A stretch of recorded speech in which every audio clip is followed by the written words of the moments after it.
Assalamualaikum warahmatullahi wabarakatuh. Selamat datang di channel As by Story. Jangan lupa like, komen dan subscribe serta aktifkan lonceng notifikasi agar tidak ketinggalan cerita menarik lainnya. Sekarang mari kita mulai ceritanya. Matahari belum naik sempurna, tapi suara ibu-ibu sudah mulai ramai di balai desa. Ada yang membawa kue, ada yang datang dengan anak kecil, ada juga yang sibuk merapikan jilbab sambil saling berbisik. Hari ini, Laras pertama kali ikut kegiatan PKK. Bukan karena dipaksa, tapi karena keinginan sendiri. Sejak malam penuh makna itu, Laras merasa menjadi istri Raka bukan hanya tentang urusan rumah dan ranjang, tapi juga tentang menjadi bagian dari masyarakat yang dipimpin suaminya. Raka mengantar Laras sendiri pagi itu. Yakin, nggak mau aku temenin sampai selesai? Tanya Raka saat mobil berhenti di depan balai desa. Laras menggeleng. Nggak perlu, nanti ibu-ibu malah sungkan, Mas. Lagi pula aku harus belajar mandiri juga. Raka tersenyum bangga. Ia menggenggam tangan Laras sebentar, lalu berkata lembut, kalau ada yang nyinyir, jangan dimasukin ke hati. Kamu itu istri lurah yang paling muda, wajar mereka penasaran. Laras mengangguk. Aku udah siap. Pintar, balas Raka sambil mengecup keningnya. Begitu Laras masuk ke balai desa, semua mata langsung mengarah padanya. Beberapa tersenyum ramah, sebagian hanya melirik cepat, dan sisanya, ya, mungkin masih belum terbiasa melihat istri Pak Lurah yang masih bau kencur. Itu istri Pak Lurah ya. Cantik juga. Masih muda banget, kayak anak SMA. Jangan salah, Mbak Laras itu sarjana loh. Baru lulus langsung dinikahin Pak Raka. Bisik-bisik itu terdengar jelas di telinga Laras, tapi ia memilih tersenyum dan menunduk sopan. Seorang wanita paruh baya dengan daster batik warna cerah mendekat. Wajahnya ramah, tapi suaranya lantang. Mbak Laras ya, ayo sini, gabung. Saya Bu Erni, Ketua PKK RW 02. Dulu juga ikut jagain Pak Raka waktu kecil loh, ujarnya sambil tertawa kecil. Laras tersenyum. Iya, Bu. Terima kasih udah nyambut saya. Tak lama, ia sudah duduk di lingkaran ibu-ibu, mendengarkan obrolan hangat tentang posyandu, arisan, hingga lomba tumpeng Agustusan nanti. Beberapa ibu mulai mengajak Laras ngobrol. Laras bisa bikin kue. Dikit-dikit, Bu. Wah, nanti kita ajarin bikin klepon sama apem. Tapi harus siap jari belepotan ya. Tawa mereka pecah. Laras ikut tertawa, pelan, tapi lepas. Ia tidak menyangka, hari ini akan menyenangkan. Memang masih ada yang sinis, tapi banyak juga yang menerima. Dan itu cukup untuk jadi awal. Menjelang siang, kegiatan selesai. Laras membantu merapikan gelas plastik dan baki kue. Ia bahkan diminta menyampaikan sepatah dua kata. Dengan deg-degan, Laras berdiri. Saya Laras, istri dari Pak Raka. Saya masih belajar banyak tentang kehidupan desa, dan hari ini saya senang sekali bisa kenal ibu-ibu semuanya. Semoga kita bisa saling bantu, dan saya mohon bimbingannya. Tepuk tangan menggema. Beberapa ibu berkomentar, wah, pintar ngomong ya. Nggak kaku, lembut orangnya, beda dari yang kita bayangin. Laras tersenyum lega. Saat ia keluar dari balai desa, Raka sudah menunggu di mobil. Baru membuka pintu, Raka berkata, istriku cantik banget hari ini. Laras naik dan duduk, lalu tertawa pelan. Biasa aja, Mas. Tapi tadi aku bahagia. Aku pikir bakal canggung. Tapi ternyata, menyenangkan juga. Raka menoleh dan menatapnya lama. Kamu cocok jadi istri kades. Laras menatap suaminya dengan mata berbinar. Aku cuma pengen jadi istri yang bisa Mas banggakan. Kamu udah jadi itu sejak lama, Ras. Malam harinya, Laras menyiapkan makan malam spesial. Bukan karena ada acara, tapi sebagai ucapan terima kasih. Ada ayam bakar, sambal terasi, lalapan, dan es jeruk. Raka memakannya lahap. Wah, ini lebih enak dari masakan ibu-ibu pengajian. Laras tertawa. Ih, Mas jangan banding-bandingin. Tapi, aku senang bisa masakin Mas. Setelah makan malam, mereka duduk di ruang tengah. Laras menyandarkan kepala ke bahu Raka. Mas, boleh ya besok aku belajar naik motor? Boleh. Mau keliling kampung? Mau ke rumah Bu RT? Katanya aku diajak bantu urus posyandu bulan depan. Raka menatap Laras dengan bangga. Kamu nggak cuma belajar jadi istri, tapi kamu juga belajar jadi bagian dari rumah ini, dari desa ini. Dan malam itu, mereka tidak bicara soal cinta. Tapi semua sikap dan senyum adalah cinta itu sendiri. Laras tahu, ia tak hanya mencintai Raka, tapi juga mencintai hidup baru yang perlahan ia bangun bersama pria itu. Satu pelukan, satu tawa, satu kegiatan PKK, satu sambal terasi, satu demi satu. Suara ayam mulai terdengar di kejauhan. Embun masih menempel di dedaunan saat Laras membuka jendela ruang kecil di samping rumah. Ruangan itu kini resmi menjadi praktik bidan desa, tempatnya akan membantu ibu-ibu hamil, imunisasi, dan konsultasi kesehatan ringan. Dindingnya baru dicat putih bersih, ada ranjang periksa sederhana, lemari kecil berisi alat tensi, stetoskop, dan beberapa perlengkapan kebidanan yang ia bawa dari kota. Meja resepsionis mungil terletak di depan, lengkap dengan buku catatan pasien dan kotak saran buatan tangan. Sudah seperti klinik betulan, Ras, ujar Raka sambil membawa papan nama sederhana bertuliskan Praktik Mandiri Bidan Laras AMD, KEP. Buka Senin Sabtu, pukul 8 pukul 16 waktu Indonesia Barat. Laras tersenyum kecil. Mas bantu aku pasang ya. Siap, Bu Bidan, jawab Raka sambil berdiri tegak seperti ajudan presiden. Pagi itu berjalan tenang. Belum ada pasien. Tapi Laras tetap menata ruangan, menyapu, menyiram bunga depan rumah yang ia tanam 2 minggu lalu. Namun menjelang siang, suara ketukan cepat di pintu depan memecah keheningan. Tok, tok, tok, Bu Laras, Bu Laras, ada yang mau lahiran. Air ketubannya udah pecah. Teriak seorang ibu paruh baya bernama Bu Siti, sambil memegangi lengan seorang wanita muda yang terengah-engah menahan sakit. Tanpa pikir panjang, Laras langsung menyuruh mereka masuk ke ruang praktik. Mas, tolong ambil handuk bersih sama air hangat, ya. Serunya ke Raka. Pasien itu bernama Yuli, usia kandungan 38 minggu, baru kali pertama hamil. Ia pucat dan menggigil. Tangannya mencengkeram spray ranjang dengan kencang. Laras mengenakan sarung tangan, mengecek kondisi Yuli dengan tenang dan profesional. Kepalanya sudah turun, kita nggak sempat ke puskesmas. Tapi tenang, Yu, aku akan bantu semampuku. Raka berdiri di luar pintu, siap membantu jika dibutuhkan. Wajahnya tegang, tapi ia percaya penuh pada istrinya. Waktu terasa berjalan lambat, peluh menetes dari dahi Laras. Ia menuntun Yuli dengan lembut, tarik napas dalam, buang pelan. Sekarang, dorong, ayo. Kamu bisa. Tangisan bayi akhirnya pecah menggema di ruangan mungil itu. Laras menyambut bayi perempuan mungil ke dunia dengan air mata haru. Alhamdulillah, sehat, serunya. Yuli menangis. Makasih, Bu Laras, saya kira nggak bakal selamat. Laras menggenggam tangannya. Ini semua karena kamu kuat. Aku cuma bantu sedikit. Setelah semuanya selesai, Laras keluar dari ruangan dengan baju sedikit basah, wajah letih, tapi mata bersinar. Raka menyodorkan segelas air putih dan handuk kecil. Luar biasa kamu, bisik Raka bangga.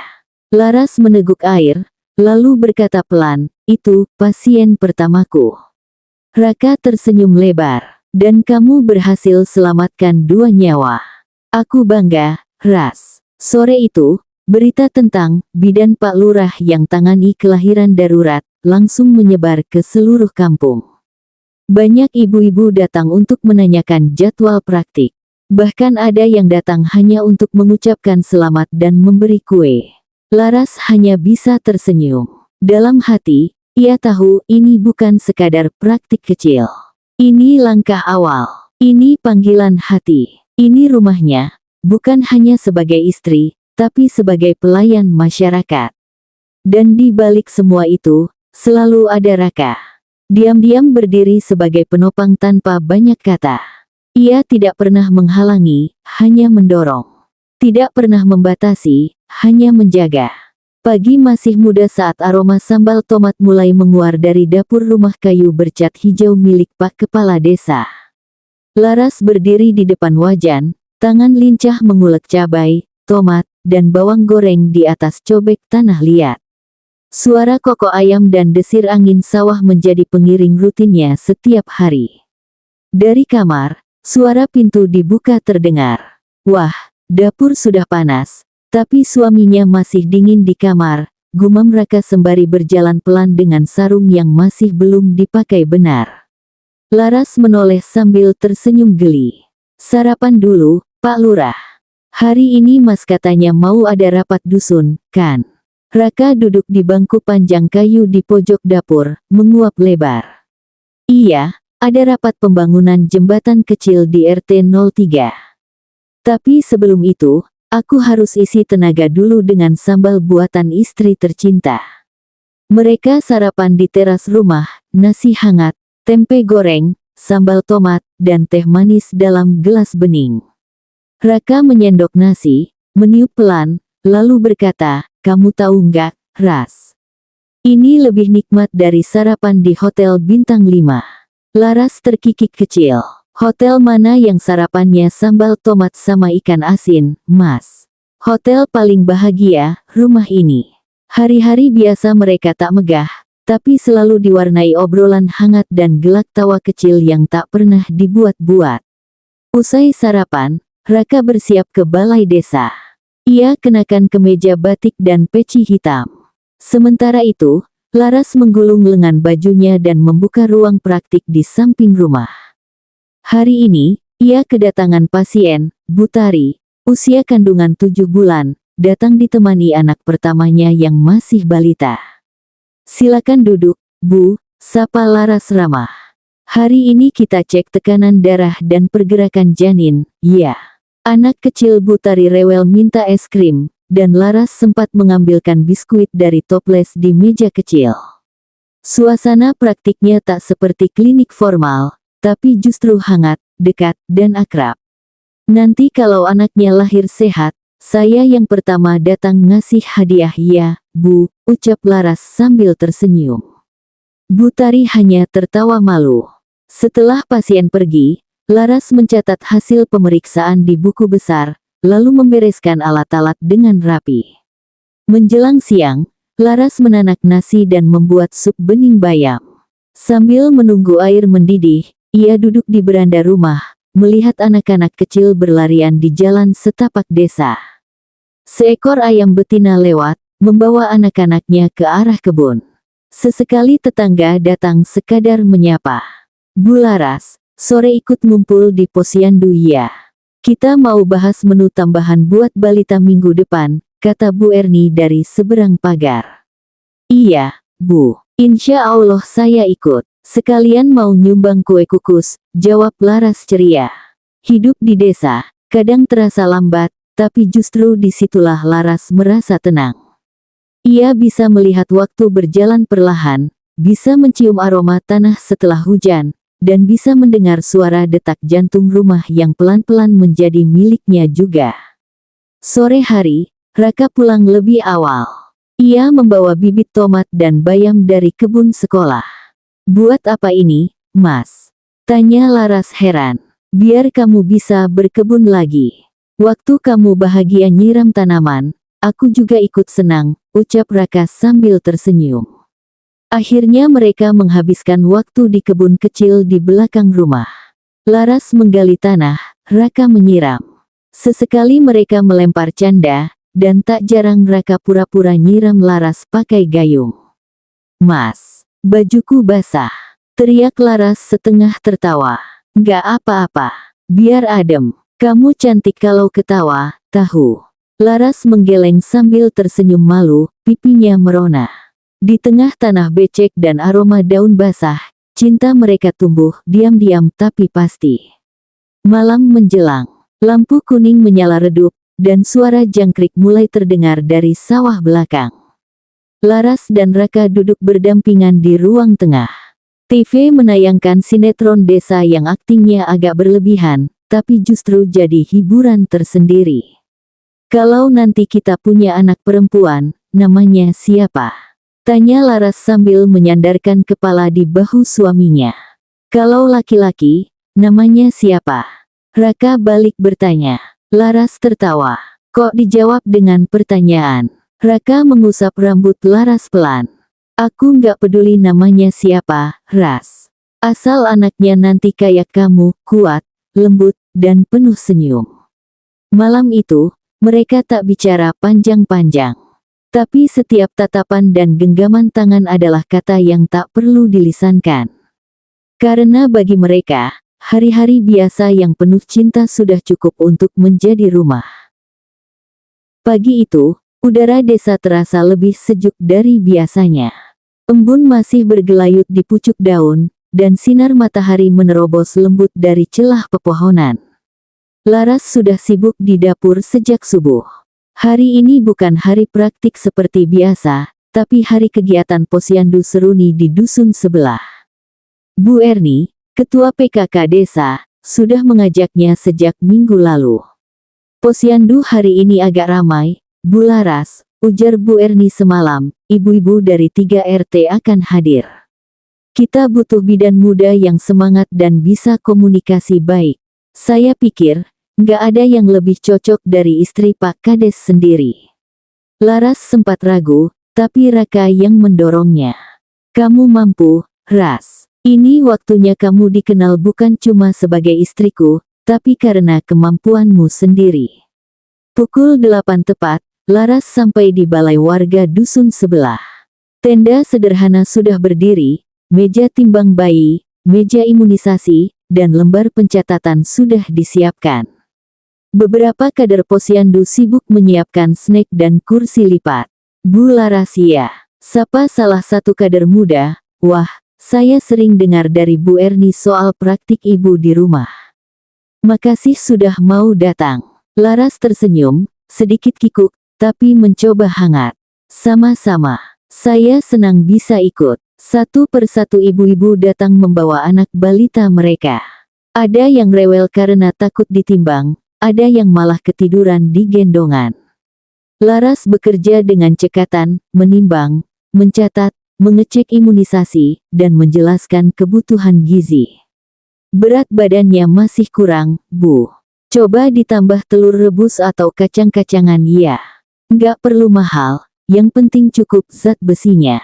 Suaranya lembut, tapi tegas. Ibu-ibu mulai memperhatikannya, bahkan mulai banyak yang bertanya, bukan hanya soal anak, tapi soal kehamilan mereka, soal kebon, bahkan soal rasa takut melahirkan anak kedua. Kalau saya trauma melahirkan anak pertama, Bu. Nggak kepikiran punya anak lagi. Laras duduk lebih dekat. Nggak apa-apa, Bu. Rasa takut itu wajar. Tapi ibu nggak sendiri. Nanti saya bantu pelan-pelan, kita bisa konsultasi kapan saja. Ada yang tertawa, ada yang matanya berkaca. Hari itu, Laras bukan hanya bidan, tapi juga teman dan pendengar. Sementara itu, Raka datang menyusul saat kegiatan hampir selesai. Ia berdiri di pinggir tenda, mengenakan batik sederhana dan peci khas kepala desa.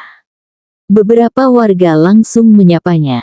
Wah, Pak Kades datang jemput istri. Raka tersenyum. Saya kan supir tetap Bu Bidan. Laras melirik Raka dari kejauhan, wajahnya ikut berbinar. Ia merasa bangga, bukan karena menjadi istri kepala desa, tapi karena hari itu ia berdiri sebagai dirinya sendiri. Dikenali, dihargai, dan dipercaya. Sebelum pulang, seorang ibu tua mendekatinya sambil menyalami erat. Terima kasih ya, Nak. Sudah lama saya nggak lihat anak muda yang sabar dan mau dengar cerita kami. Laras menunduk, matanya berkaca. Saya yang terima kasih, Bu. Sudah mau percaya sama saya. Sore hari, di rumah, Laras duduk di teras sambil menyeruput teh jahe. Raka duduk di sebelahnya, membacakan catatan hasil rapat dusun hari ini. Namun perhatian Laras justru mengambang. Mas, bisiknya pelan, hari ini aku merasa diterima. Raka menutup buku. Karena kamu memang pantas, Ras. Dari awal, aku tahu kamu bukan cuma istri yang baik, tapi juga seseorang yang berguna buat banyak orang. Laras menunduk, wajahnya tersenyum malu. Dan kamu, lanjut Raka, menggenggam tangan Laras, selalu buat aku jatuh cinta lagi setiap kali lihat kamu membantu orang lain. Malam itu, Laras menatap langit dari jendela kamarnya. Bintang-bintang bertaburan. Di balik kesunyian desa, ia tahu satu hal. Ia sedang menjalani takdirnya. Menjadi istri, bidan, dan bagian dari kehidupan desa yang mencintainya perlahan tapi pasti. Hujan baru saja reda ketika jam dinding di ruang tengah berdentang pelan. Jarum jam menunjukkan pukul 10 malam. Raka dan Laras baru saja selesai membereskan dapur setelah makan malam. Rumah mereka tenang, hanya suara kodok dan sisa tetes hujan di genting yang mengisi malam. Laras sudah mengenakan daster panjang dan menyisir rambutnya perlahan. Sementara Raka tengah memeriksa dokumen rencana pembangunan jembatan yang harus dibahas besok pagi di balai desa. Baru saja Laras hendak naik ke tempat tidur, suara ketukan cepat terdengar dari arah depan rumah. Tok, tok, tok, Pak Raka. Bu Laras, teriak suara lelaki dari luar. Raka buru-buru membuka pintu. Di ambang, berdiri Pak Wardi, tetua RT dari dusun seberang, wajahnya cemas dan nafasnya memburu. Maaf ganggu malam-malam, Pak. Istrinya Budi, si Weni, tiba-tiba mulas hebat. Air ketuban pecah, tapi belum sempat dibawa ke puskesmas. Kata bidan jaga sedang menangani pasien lain.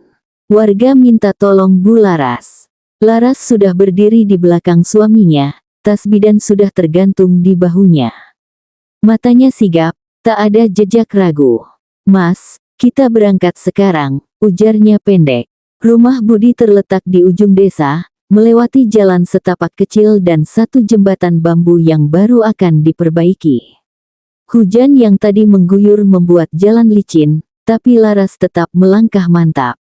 Raka menyusul di belakang, membawa senter dan jaket hujan untuk berjaga-jaga. Sesampainya di rumah panggung sederhana itu, tangisan lemah terdengar dari dalam. Ibu-ibu tetangga sudah berkumpul, cemas dan bingung. Weni berbaring di atas tikar lusuh, wajahnya pucat dan berkeringat deras. Laras langsung mengambil alih. Tenang, Bu, saya akan bantu. Sekarang tarik napas dalam-dalam, dan ikuti instruksi saya. Ia menggulung lengan, mengenakan sarung tangan, lalu memeriksa kondisi Weni. Pembukaan sudah hampir sempurna. Tak ada waktu untuk menunggu ambulans atau tenaga medis lain. Ini harus dilakukan sekarang. Pak Raka, tolong air hangat dan selimut bersih, pinta Laras. Malam itu berjalan penuh ketegangan. Tapi Laras tetap tenang, mengarahkan, menenangkan, dan menyemangati. Setengah jam kemudian, tangisan bayi memecah kesunyian. Weni menangis, lelah dan bahagia. Budi, suaminya, memeluk bahunya sambil terisak. Terima kasih, Bu Laras. Terima kasih. Laras menggendong bayi mungil itu, membungkusnya dengan selimut tipis. Perempuan, sehat, alhamdulillah. Semua orang bertepuk tangan pelan, mata mereka berkaca.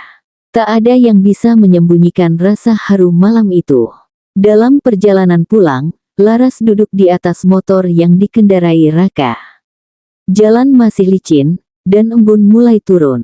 Ia menyandarkan kepala di punggung suaminya, lelah tapi hatinya lapang.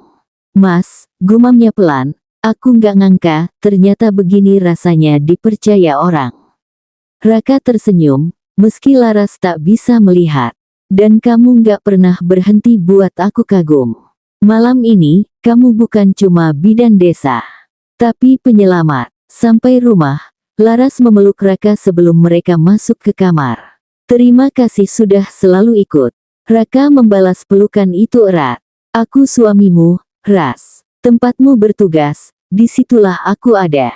Pagi harinya, kabar cepat menyebar. Di warung, di ladang, di pinggir jalan, warga membicarakan bidan muda yang datang malam-malam menyelamatkan nyawa ibu dan bayi. Bu Laras makin hebat ya, ujar Bu Erni di warung. Pak Raka beruntung dapat istri begitu, sahut yang lain. Tapi di balik pujian itu, perlahan mulai terdengar suara sumbang dari seseorang yang merasa posisinya perlahan tergeser. Namun untuk Laras dan Raka, pagi itu hanya diisi dengan secangkir teh dan sepiring ubi rebus. Tak ada yang lebih penting dari satu hal. Cinta yang tumbuh karena saling menguatkan, dalam gelap dan terang. Sudah seminggu sejak Laras menangani kelahiran darurat malam itu. Namanya makin dikenal warga, tak hanya sebagai istri kepala desa, tapi sebagai bidan muda yang bisa diandalkan. Beberapa warga bahkan mulai datang langsung ke praktiknya, menanyakan jadwal imunisasi hingga konsultasi kebon. Laras senang, tapi juga mulai merasa ada yang berubah, terutama saat ia mulai aktif membantu kegiatan posyandu di dusun utama, wilayah kerja Bu Rini, bidan senior puskesmas. Wah, sekarang ibu-ibu ke situ semua, ya. Komentar salah satu kader, Bu Sari, di sela kegiatan posyandu. Bu Rini, bidan berusia awal 40-an, hanya tersenyum tipis. Tapi matanya tak bisa menyembunyikan rasa janggal. Sudah beberapa kali pasien yang biasa datang ke ruangannya mulai bertanya, Bu Laras ada enggak, Bu? Awalnya ia menganggap angin lalu. Tapi lama-lama, bisik-bisik itu tumbuh seperti semak liar. Ada rasa tersisih, terlupakan. Bidan baru kan biasanya bantu di bawah, bukan langsung pegang kegiatan sendiri, katanya pada Bu Sari, sengaja disampaikan dengan suara cukup keras. Laras yang sedang mencatat berat badan anak-anak, mendengarnya samar. Ia tak menanggapi, hanya menunduk dan terus bekerja. Malam harinya, Laras duduk di teras rumah sambil menekuni catatan pasien harian. Raka duduk di sebelahnya, memeriksa laporan pembangunan dari dusun pinggir sungai. Tapi ia bisa melihat gurat lelah di wajah istrinya. Kamu kelihatan gak seceria biasanya, Ras. Laras menghela napas pelan. Aku gak enak, Mas. Sepertinya Bu Rini mulai merasa gak nyaman sama aku. Padahal aku gak pernah niat saingi siapa-siapa. Raka menutup berkas, lalu menggenggam tangan Laras. Kamu gak salah. Kamu cuma kerja sebaik mungkin. Kalau ada yang merasa tersinggung, itu karena mereka belum tahu cara menghargai kerjamu. Laras diam. Matanya berkaca. Ia bukan gadis manja, tapi tetap saja, dinginnya tatapan dari sesama tenaga kesehatan membuat hatinya berat. Aku cuma pengin jadi bidan yang bisa bantu. Aku nggak minta dikenal, Mas. Raka tersenyum, mencium kening istrinya. Kadang, cahaya itu muncul karena kamu memang menerangi, bukan karena kamu cari panggung. Keesokan paginya, saat Laras datang ke puskesmas untuk rapat koordinasi bulanan, suasana terasa canggung. Beberapa petugas menyapanya biasa, tapi ada yang sekadar menunduk tanpa senyum. Saat sesi diskusi program kerja, Bu Rini tiba-tiba melontarkan komentar. Maaf, Bu Laras, kami sangat menghargai semangatnya. Tapi ke depannya, mohon semua kegiatan posyandu disampaikan dan disetujui dulu oleh bidan wilayah. Supaya tidak tumpang tindih dan tidak ada kesan pencitraan pribadi. Ruangan sunyi. Semua mata tertuju pada Laras. Ia menelan ludah. Baik, Bu. Saya minta maaf kalau ada yang tidak berkenan. Niat saya hanya membantu. Bu Rini mengangguk kecil. Saya harap bisa bekerja sama dengan baik. Tidak semua harus jadi sorotan. Laras pulang dalam diam. Raka sudah menunggunya di halaman, membantu seorang warga memindahkan pot tanaman. Begitu Laras masuk ke rumah, air matanya jatuh tanpa suara. Kadang, pengabdian tidak hanya menguras tenaga, tapi juga hati. Tapi ia tahu, tak semua orang akan menyukainya. Dan tak semua cahaya disambut dengan hangat. Tapi selama Raka di sisinya, ia tahu, ia bisa terus berdiri. Bersambung.